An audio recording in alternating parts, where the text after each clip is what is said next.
In early 2003, the government produced a report, a dossier into Saddam Hussein's weapons of mass destruction. This report was key in defining the debate on whether or not to go to war in Iraq.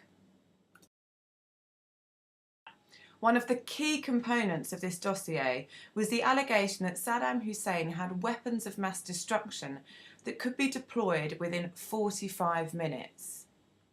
However, on the 29th of May 2003, Andrew Gilligan, the defence correspondent for the Today programme, reported live on air that an official who had seen and been involved in part of the production of the dossier had told him that the government knew this 45-minute claim wasn't accurate.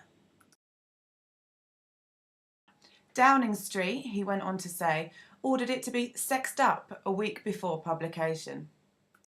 Andrew Gilligan, this reporter, went on to make the same claim at various broadcasts throughout the day.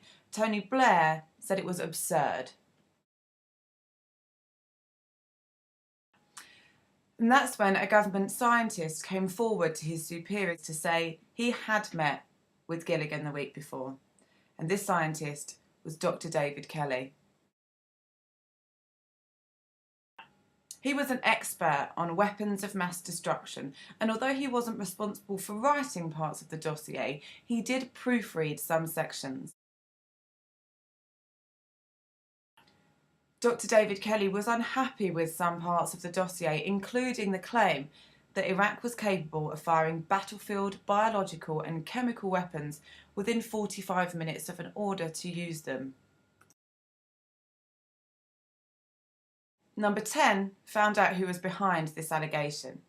Dr. David Kelly, he thought his words had been misconstrued, and he still couldn't believe that he was Gilligan's only source.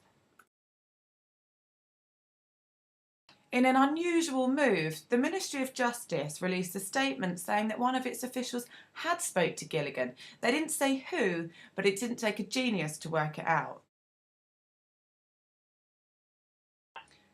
He was now thrust into the limelight of the nation's media and was made to report in front of the Foreign Affairs Committee.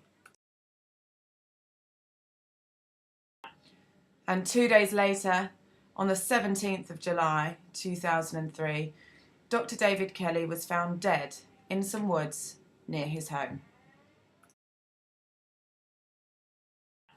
Tony Blair's government set up an inquiry to investigate the circumstances around his death. In 2009, a group of doctors challenged this verdict, saying it was unlikely to be suicide. The post-mortem results were made public, which confirmed it was suicide, although conspiracy theories remain.